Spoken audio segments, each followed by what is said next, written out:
എൻ്റെ കുട്ടിക്ക് പറഞ്ഞാൽ പ്രത്യേകിച്ച് വലിയ അസുഖമൊന്നും അല്ല ഉണ്ടായത്, ചെറിയൊരു അസുഖം ഉണ്ടായത്. അപ്പോൾ പിന്നെ ഇന്നലെ കൊണ്ടുവന്ന് അഡ്മിറ്റ് ചെയ്തു. ഇന്ന് വന്നിട്ട് എന്ത് ചെയ്തു, ഇന്ന് കൊണ്ടുപോയി തിയേറ്ററിൽ കൊണ്ടുപോയി. കുറച്ച് കഴിഞ്ഞൊരു 12 മണിയാകുമ്പോഴാണ് പറയുന്നത് ഇങ്ങനെ സംഭവിച്ചിട്ടുണ്ട്, മൊത്തത്തിൽ ഇതായിട്ടുണ്ട് എന്ന് പറയുന്നത്. അങ്ങനെയാണ്. പക്ഷെ പെട്ടെന്നാണ് ഇങ്ങനെ സംഭവിച്ചു എന്ന് പറയുമ്പോൾ അതെന്തുകൊണ്ട് എന്നുള്ളൊരു സംശയം ഉണ്ടല്ലോ. അപ്പോൾ അത് പിന്നെ ചികിത്സ പിഴവാകാനാണ് സാധ്യതയുള്ളത്. ചികിത്സ പിഴവാണെന്നാണ് ഇപ്പൊ കുടുംബത്തിന്റെ ആരോപണം. അങ്ങനെയാണുള്ളത്. പോലീസ് പരാതി നൽകി വിഷയങ്ങളൊന്നും എത്തി. നിങ്ങൾ ഏതെങ്കിലും ആളുകളെ സംശയിക്കുന്നുണ്ടോ? ഡോക്ടർമാർ അങ്ങനെ ആരെങ്കിലും? അങ്ങനെ സംശയിക്കാനില്ല, നമ്മൾ കണ്ടിട്ടില്ലെങ്കിലേ സംശയിക്കാൻ പറ്റൂ. അങ്ങനെ. അസ്സലാമു അലൈക്കും. കേരളത്തിലും ഉത്തരേന്ത്യയിലൊക്കെ നടക്കുന്നത് പോലെ ചികിത്സാ പിഴവ് കൊണ്ടുള്ള മരണങ്ങൾ കൂടി വരുന്നതാണ് നമുക്ക് കാണാൻ വേണ്ടി സാധിക്കുന്നത്. കാസർഗോഡ് നിന്നും നിങ്ങൾ കേട്ടുകാണും, 9 വയസ്സുള്ള ഒരു കുട്ടിയുടെ മരണം തീർച്ചയായിട്ടും കേരളക്കാരെ മൊത്തം ഇന്ന് ചർച്ച ചെയ്യുകയും അതുപോലെ തന്നെ പ്രതിഷേധങ്ങൾ ഇരമ്പുന്നതാണ് നമുക്ക് കാണാൻ വേണ്ടി സാധിക്കുന്നത്. യുവജന സംഘടനയായ DYFIയും അതുപോലെ തന്നെ യൂത്ത് ലീഗ് അടക്കമുള്ള എല്ലാ സംഘടനകളും ഇന്ന് നമ്മുടെ കാസർഗോഡ് ജനറൽ ഹോസ്പിറ്റലിലേക്ക് മാർച്ച് ചെയ്യുന്ന നമ്മൾ കണ്ടു. എന്താണ് കാര്യമെന്ന് നമുക്കൊന്ന് അന്വേഷിക്കാം. കാരണം വേടകം തലൈക്കുന്ന് സ്വദേശി അഷറഫ് മുസ്ലിയാരുടെ മകൻ മുഹമ്മദ് ഇയാസാണ് ഇന്ന് മരിച്ചത് എന്നുള്ള വളരെ സങ്കടപ്പെടുത്തുന്ന, അതുപോലെ തന്നെ നമ്മളെ ചിന്തിപ്പിക്കേണ്ട ഒരു മരണമാണ് ഇന്ന് അവിടെ നടന്നത്. കാരണം ഈ മരണം നടന്നിട്ട് ഏകദേശം 24 മണിക്കൂറായിട്ട് പോലും ഇന്ന് കേരളത്തിൻ്റെ ആരോഗ്യമന്ത്രി ഒരു പ്രതികരണം പോലും നടത്താൻ വേണ്ടി തയ്യാറായില്ല. ഞാൻ പറഞ്ഞതുപോലെ കേരളത്തിൻ്റെ യുവജന സംഘടനകളെല്ലാം മാർച്ചും സമരവും, ആ ഉപ്പ എന്ന് പറയുന്നത് എത്രമാത്രം സങ്കടപ്പെട്ടു കാണും നിങ്ങൾ നോക്കണം. ഒരു കുഞ്ഞ്, 9 വയസ്സ് മാത്രമുള്ള കുഞ്ഞിന് പൊകിട്ടിൽ നിന്ന് ചെറിയതായിട്ട് വെള്ളം ലീക്കാവുന്ന ചെറിയൊരു അസുഖമാണ്, ഉദരരോഗമാണ്. ആ ഉദരരോഗത്തിന് ചെറിയ ഒരു ചികിത്സ, അതും ഒരു മൈന്യൂട്ട് ഓപ്പറേഷൻ മാത്രമാണ് ഡോക്ടർമാർ നിർദ്ദേശിച്ചത്. അതും ഇപ്പോൾ ചെയ്തിട്ടില്ലെങ്കിൽ യാതൊരു കുഴപ്പവുമില്ല. പക്ഷേ കുട്ടി വലുതായി കഴിഞ്ഞാൽ എന്തെങ്കിലും ഇൻഫെക്ഷനുമായിട്ടുള്ള എന്തെങ്കിലും തകരാറുകൾ വരണ്ട എന്ന് വിചാരിച്ചാണ് ആ മുസ്ലിയാരായ ആ ഉപ്പ അഷറഫ് മുസ്ലിയാർ ആ ഓപ്പറേഷൻ ചെയ്യാൻ വേണ്ടി തീരുമാനിക്കുകയാണ്. അതിൽ ഏറ്റവും പ്രധാനപ്പെട്ട 2 കാരണങ്ങളുണ്ട്. കാരണം ആ കുട്ടിക്ക് ഞാൻ പറഞ്ഞതുപോലെ മേജർ ഓപ്പറേഷൻ ഒന്നുമല്ല, മൈനർ ഓപ്പറേഷനാണ്. അതും അരക്ക് താഴോട്ട് അനസ്തേഷ്യ നൽകിയാൽ മതി എന്നൊക്കെയാണ് ഡോക്ടർ ഇന്നലെ പറഞ്ഞത്. അതിലും ഗൗരവമായ ഒരു കാര്യമെന്ന് പറയുന്നത്, ഈ വൃത്തികെട്ട ഡോക്ടർമാർ 2000 രൂപ കൈക്കൂലി ആ ഉപ്പയുടെ കയ്യിൽ നിന്ന് വാങ്ങിയെടുത്തു എന്നുള്ളത് ചിന്തിപ്പിക്കേണ്ട കാര്യം തന്നെയാണ്. ഇന്ന് കേരളത്തിൽ എല്ലാ ഹോസ്പിറ്റലുകളും നടക്കുന്ന ഒരു തെമ്മാടിത്തരമാണ് ഇത്. പ്രത്യേകിച്ച് ഭരണം മാറി വന്നപ്പോൾ ഇതിൽ മുരളീധരൻ അടക്കമുള്ള ആൾക്കാർ ഇടപെടുന്നില്ല എന്ന് വളരെ വ്യക്തമായിട്ട് എനിക്ക് പറയാൻ വേണ്ടി സാധിക്കും. അങ്ങനെ പറയാനുള്ള പ്രധാനപ്പെട്ട ഒരു കാരണം, ഈ കഴിഞ്ഞ ദിവസം തിരുവനന്തപുരം നെയ്യാറ്റിൻകരയിൽ ഒരു ആശ്വാസം വന്ന ഒരു രോഗി അവിടെ പോയിട്ട് ക്യൂ നിന്ന് മരണപ്പെട്ട ഒരു സംഭവം നമ്മൾ കണ്ടതാണ്. അങ്ങനെ ചികിത്സ കിട്ടാതെ ഒരു രോഗി തിരുവനന്തപുരത്ത് മരിച്ചു. ഇന്ന് ഈ കുട്ടിക്ക് ചെറിയൊരു ഓപ്പറേഷൻ, തീർച്ചയായിട്ടും ഉമ്മയും അടക്കമുള്ള ആൾക്കാർ ഓപ്പറേഷൻ തിയേറ്ററിൻ്റെ മുന്നിൽ കാത്തു നിൽക്കുകയാണ്. കാരണം കുട്ടിക്ക് അനസ്തേഷ്യ കൊടുത്തു, ഓപ്പറേഷൻ കഴിഞ്ഞിട്ട് ഇപ്പോൾ സുഖമായിട്ട് തിരിച്ചു വരുമെന്ന് പറഞ്ഞ് കാത്തു നിൽക്കുന്ന അഷറഫ് മുസ്ലിയാരുടെ മുന്നിലേക്ക് വന്ന വാർത്ത എന്ന് പറയുന്നത് തീർച്ചയായിട്ടും ഒരു ഉപ്പയും ജീവിതത്തിൽ ഒരിക്കലും കേൾക്കാൻ ആഗ്രഹിക്കാത്ത ഒരു വാർത്തയായിപ്പോയി. നിങ്ങളുടെ കുട്ടി മരണപ്പെട്ടിരിക്കുന്നു എന്ന് പറയുമ്പോൾ തീർച്ചയായിട്ടും നിങ്ങളൊന്ന് ആലോചിച്ച് നോക്കണം, നമ്മളൊക്കെ എങ്ങനെയായിരിക്കും അതിനോട് പ്രതികരിക്കുക? അങ്ങനെ ഒരു സംഭവം നമ്മുടെ ജീവിതത്തിലൊക്കെ ഉണ്ടായിക്കഴിഞ്ഞാൽ തീർച്ചയായിട്ടും നമ്മൾ പൊട്ടിത്തെറിച്ച് ആ ഹോസ്പിറ്റൽ വരെ ചിലപ്പോൾ നമ്മൾ കത്തിക്കും. അതിന് മാത്രമുള്ള ദേഷ്യവും വൈരാഗ്യവും എല്ലാം നമ്മൾക്കുണ്ടാകും. പക്ഷേ അഷറഫ് മുസ്ലിയാർ എന്ന് പറയുന്ന ആ മുസ്ലിയാർ തീർച്ചയായിട്ടും അദ്ദേഹം മതം പഠിച്ചവനാണ്, ഈമാനുള്ള ഒരാളാണ്. അതുകൊണ്ട് മാത്രമായിരിക്കാം എന്ന് ഞാൻ പ്രതീക്ഷിക്കുകയാണ്. അത്രയും തന്മയത്വത്തോടു കൂടി ആ ഉസ്താദിൻ്റെ പ്രതികരണം വരികയാണ്. നമുക്ക് ആ ഉസ്താദിൻ്റെ പ്രതികരണം ഒന്ന് കാണാം. കഴിഞ്ഞ ആഴ്ച വന്നപ്പോൾ പറഞ്ഞിരുന്നു അരക്ക് താഴെ കൊടുത്താൽ മതി, ഫുള്ള് കൊടുക്കണ്ട, ആരോഗ്യമുണ്ട് കുട്ടിക്ക്, അതുകൊണ്ട് വിഷയമില്ല എന്ന് പറഞ്ഞു. അപ്പോൾ ഇന്നാണ് ഡേറ്റ് തന്നത്. അപ്പോൾ അനസ്തേഷ്യ ചെയ്യുമ്പോൾ ഡോക്ടർ പറഞ്ഞിരുന്നു, ഞാൻ പറഞ്ഞു അരക്ക് താഴെ ചെറുത് അനസ്തേഷ്യ ചെയ്യാൽ മതി, ഫുള്ള് വേണമെന്നില്ല. അപ്പോൾ ഇന്ന് രാവിലെ കൊണ്ടുവന്ന് കുറച്ച് കഴിയുമ്പോൾ വിളിച്ചിട്ട് പറഞ്ഞു ഇങ്ങനെ സംഭവിച്ചിട്ടുണ്ടെന്ന് പറഞ്ഞു. ഒരു ഉപ്പയുടെ ഏറ്റവും ചുരുങ്ങിയ ഒരു അവകാശമാണ്. ഉപ്പ പറയാണ്, കണ്ണുകൊണ്ട് കാണാത്ത ഒരു കാര്യം എങ്ങനെയാണ് പറ്റിയത് എന്ന് എനിക്ക് പറയാൻ വേണ്ടി സാധിക്കില്ല, പക്ഷേ എൻ്റെ കുട്ടി എങ്ങനെയാണ് മരിച്ചത് എന്ന് എനിക്കറിയണം. അത് ഏതൊരു ഉപ്പയുടെയും അവകാശമാണ് തീർച്ചയായിട്ടും. അതാണ് ഉപ്പ പറയുന്നത്. കാരണം ഇന്നലെ വരെ ഒരു കുഴപ്പവുമില്ലാത്ത ഓടിച്ചാടി സ്കൂളിലെല്ലാം പോയിക്കൊണ്ട് നടന്നിരുന്ന ഒരു കുട്ടി ആരോഗ്യവനാണ്. അതുകൊണ്ട് തന്നെയാണ് ആ കുട്ടിക്ക് യാതൊരു പ്രശ്നവും ഇതുവരെ ഉണ്ടായിരുന്നില്ല.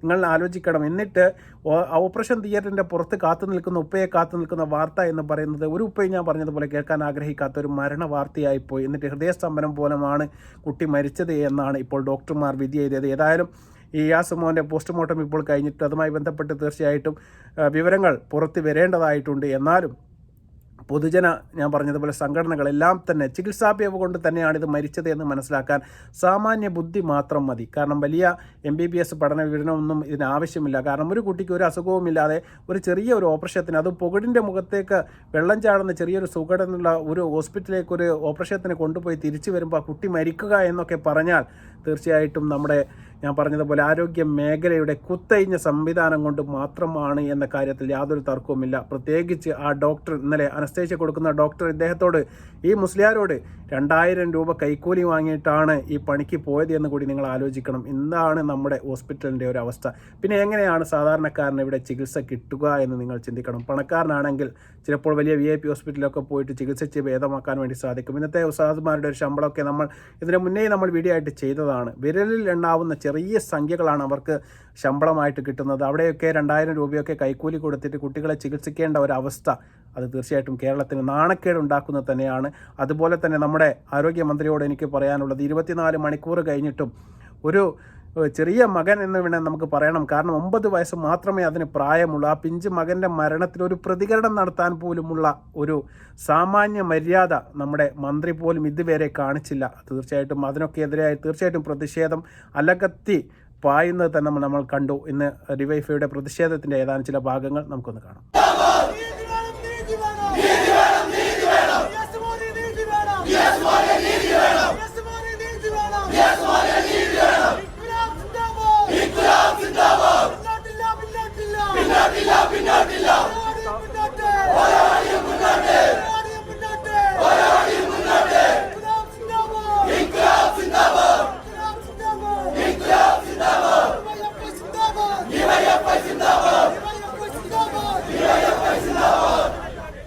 നിയാസ് മോന് നീതി കിട്ടണമെന്ന് തന്നെയാണ് ഡിവൈഎഫ്ഐ അടക്കമുള്ള പൊതുജന സംഘടനകൾ തീർച്ചയായിട്ടും ആവശ്യമായിട്ട് ഉന്നയിച്ച മുദ്രാവാക്യമാണ് നിങ്ങൾ കേട്ടത്. ഏതായാലും ഇത് തീർച്ചയായിട്ടും നമ്മുടെ നാടിന് വേണ്ടത് തന്നെയാണ്. ഏത് രാഷ്ട്രീയ പാർട്ടി നടത്തിയാലും ഇത്തരം പ്രതിഷേധങ്ങൾക്കൊപ്പം നമ്മൾ നിൽക്കുകയാണ്. കാരണം നാളെ നമ്മളെ മക്കൾക്കായിരിക്കും ഇത്തരത്തിൽപ്പെട്ട ഒരവസ്ഥ വരുന്നത്. ഇന്ന് നമ്മുടെ അഷ്റഫ് മുസ്ലിയാരുടെ മകനാണ് ഈ ഒരു അവസ്ഥ വന്നത് എങ്കിൽ ചിലപ്പോൾ നാളെ നിങ്ങൾക്കോ എനിക്കോ ആർക്കാണ് ഇത് വരിക എന്ന് പറയാൻ വേണ്ടി സാധിക്കുക. നമ്മുടെ ഗവൺമെൻറ് ഹോസ്പിറ്റലുകളെല്ലാമുള്ള സ്ഥിതി വളരെ മോശമാണ് എന്ന കാര്യത്തിൽ യാതൊരു തർക്കവുമില്ല. അത് തന്നെയാണ് ഇത് ഉയർത്തിക്കാട്ടുന്നത്.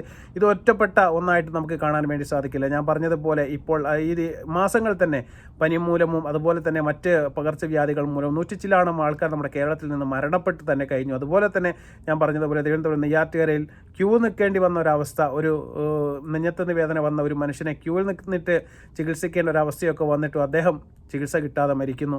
അതുപോലെ ഇന്ന് അഷ്റഫ് മുസ്ലിയാരുടെ മകനായ ഇയാസ് മോനെ ചെറിയൊരു ഓപ്പറേഷൻ വേണ്ട സ്ഥലത്ത് അദ്ദേഹത്തെ മയക്കിക്കെടുത്തിയിട്ട് പിന്നെ ഉണരാത്ത രീതിയിലേക്ക് ആ കുഞ്ഞിനെ മറ്റൊരു ലോകത്തേക്ക് പറഞ്ഞയക്കുന്നു. ഇതൊക്കെ തീർച്ചയായിട്ടും ആരോഗ്യവകുപ്പും ഇവിടുത്തെ മുഖ്യമന്ത്രി അടക്കമുള്ള ആൾക്കാർ മറുപടി പറയേണ്ടത് തന്നെയാണ് എന്നാണ് എൻ്റെ ഒരു പക്ഷേ. ഇതുമായി ബന്ധപ്പെടുത്തി പൊതുജന അഭിപ്രായം എന്താണ് എന്ന് ഡിവൈഎഫ്ഐയുടെ നേതാവ് തന്നെ പറയുന്നുണ്ട്. നമുക്ക് അതുകൂടി കേൾക്കാം. 9 വയസ്സുകാരന്റെ അതിദാരുണമായ മരണം ഗുരുതരമായ പിഴവാണ് നമ്മുടെ ഹോസ്പിറ്റൽ സംവിധാനത്തിന്റെ ഭാഗത്തുനിന്നും ഉണ്ടായിട്ടുള്ളത്.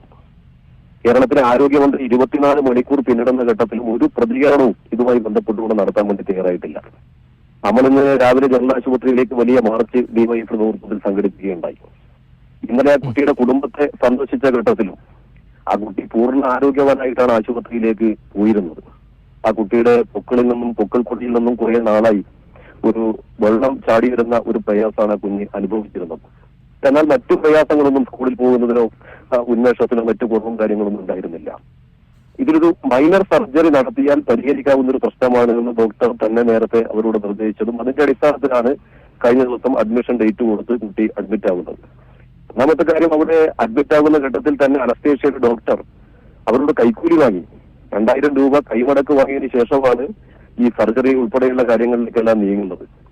അപ്പൊ ഇത്തരം പിഴവുകൾ ഉണ്ടാകുന്നു, കൈക്കൂലി വാങ്ങുന്നു. കേരളത്തിന്റെ പൊതുജനാരോഗ്യ രംഗത്തെ തകർക്കുന്ന നിലയിലേക്ക് UDF സർക്കാർ അധികാരത്തിൽ വന്ന് 2 മാസത്തിനുള്ളിൽ അപ്പോൾ കാര്യങ്ങൾ തീർച്ചയായിട്ടും വളരെ വ്യക്തമായിട്ട് അദ്ദേഹം പറഞ്ഞു തന്നിരിക്കുകയാണ്. അദ്ദേഹം നേരിട്ട് കണ്ട മനുഷ്യനാണ്. അദ്ദേഹം പറയുന്നത് നിങ്ങൾ കേട്ട് കാണും. പുകടിന്റെ പുറത്തേക്ക് ചെറുതായിട്ട് ഒരു വെള്ളം ലീക്കാവുന്ന ഒരു പ്രശ്നം മാത്രമേ ആ കുട്ടിക്കുണ്ടായിരുന്നുള്ളൂ. സ്കൂളിൽ പോകുന്നതിനോ കളിക്കുന്നതിനോ ചിരിക്കുന്നതിനോ ഒന്നും തന്നെ ഒരു കുഴപ്പമുണ്ടായില്ല. പൂർണ്ണ ആരോഗ്യവാനായിരുന്ന കുട്ടിയായിരുന്നു യാസ്മോൻ. ആ മകൻ ഹോസ്പിറ്റൽ ചികിത്സ കൊണ്ട് തന്നെയാണ്, അവരുടെ ചികിത്സയിലുള്ള പോരായ്മ കൊണ്ട് തന്നെയാണ്, അവർക്ക് പറ്റിയ അബദ്ധം കൊണ്ട് തന്നെയാണ് ആ കുട്ടി മരണപ്പെട്ടത് എന്ന് 100% ഏകദേശം നമുക്ക് ഉറപ്പിക്കാൻ വേണ്ടി പറ്റും. തീർച്ചയായിട്ടും അത് തന്നെയാണ് സത്യം. ഇനി ഏതായാലും ഞാൻ പറഞ്ഞതുപോലെ ഇനി ആന്തരിക അവയവങ്ങളുടെ പോസ്റ്റ്മോർട്ടം റിപ്പോർട്ട് കൂടി പുറത്തു വന്നാൽ മാത്രമേ മരണകാരണം എന്തെന്ന് നമുക്ക് വ്യക്തമായിട്ട് മനസ്സിലാക്കാൻ വേണ്ടി സാധിക്കൂ. ആ ഉപ്പയുടെ കണ്ണുനീരിന് തീർച്ചയായിട്ടും ആ ഉപ്പ എല്ലാമായ ആ ഇയാസ് മോന് വേണ്ടിയിട്ടാണ് ആ ഉപ്പ ജീവിച്ചിരിക്കുന്നത് തന്നെ. പക്ഷേ പടച്ചിറബ് ആ മോന് ആയുസ് നീട്ടിക്കൊടുത്തില്ല. ഏതായാലും മകന് തീർച്ചയായിട്ടും ഖബറിൽ പടച്ചോൻ സ്വർഗ്ഗപ്പൂന്തോപ്പ് നൽകി അനുഗ്രഹിക്കട്ടെ. യാസ്മോൻ്റെ ഖബർ പടച്ചോൻ വിശാലമാക്കി കൊടുക്കട്ടെ എന്നൊക്കെ നമുക്ക് പ്രാർത്ഥിക്കാം. അതുപോലെ തന്നെ അഷ്റഫ് മുസ്ലിയാർക്ക് പടച്ച റബ്ബുൽ ഇസ്സത്തായ തമ്പുരാൻ ക്ഷമ നൽകട്ടെ, ആ കുടുംബത്തിന് ക്ഷമ നൽകട്ടെ. തീർച്ചയായിട്ടും ഇത്തരത്തിൽപ്പെട്ട കാര്യങ്ങൾ ഒരിക്കലും ആവർത്തിക്കാതിരിക്കാൻ നമ്മുടെ കേരളത്തിലെ ഭരണകൂടം തീർച്ചയായിട്ടും ശ്രദ്ധ ചെലുത്തേണ്ടതായിട്ടുണ്ട്. ഇത്തരത്തിൽപ്പെട്ട ഒരുപാട് അപകട മരണങ്ങളടക്കം തീർച്ചയായും ഈ അടുത്ത ദിവസങ്ങളിൽ ഈ ചികിത്സ കിട്ടാതെയുള്ള മരണങ്ങൾ കൂടിക്കൂടി വരുന്നതാണ് നമുക്ക് കാണാൻ വേണ്ടി സാധിക്കുന്നത്. 2 മാസമായിട്ടേ ഉള്ള പുതിയ സർക്കാരാണ് എങ്കിലും തീർച്ചയായും ഇത്തരം കാര്യങ്ങളിൽ കൂടുതൽ ശ്രദ്ധ കേന്ദ്രീകരിക്കുമെന്നും ഇനിയുള്ള ദിവസങ്ങളിൽ ഇതുമായി ബന്ധപ്പെടുത്തി പ്രസ്താവനയെങ്കിലും ആരോഗ്യവകുപ്പിൻ്റെ ഭാഗത്തു നിന്നുണ്ടാവുമെന്ന് നമുക്ക് പ്രതീക്ഷിക്കാം. 24 മണിക്കൂർ കഴിഞ്ഞിട്ട് പോലും കേരളം ചർച്ച ചെയ്ത ഇത്തരത്തിൽപ്പെട്ട പ്രധാനപ്പെട്ട ഒരു വിഷയത്തിൽ ഒരു പ്രതികരണം നടത്താൻ പോലും നമ്മുടെ ആരോഗ്യവകുപ്പിന് സമയമില്ല എന്ന് ആലോചിക്കുമ്പോൾ വളരെ സങ്കടം തോന്നുകയാണ്. തീർച്ചയായിട്ടും വീഡിയോ കണ്ടതിന് ശേഷം എന്താണ് നിങ്ങളുടെ അഭിപ്രായം നിങ്ങളെ കമൻറ്റായി രേഖപ്പെടുത്തുക. ചാനൽ ഇഷ്ടപ്പെടുകയാണെങ്കിൽ സബ്സ്ക്രൈബ് ചെയ്യുക. മറ്റൊരു വീഡിയോ ആയി വരുന്നവരെ അസ്സലാമു അലൈക്കും വറഹ്മത്തുള്ളാഹി തആല വബറകാതുഹു.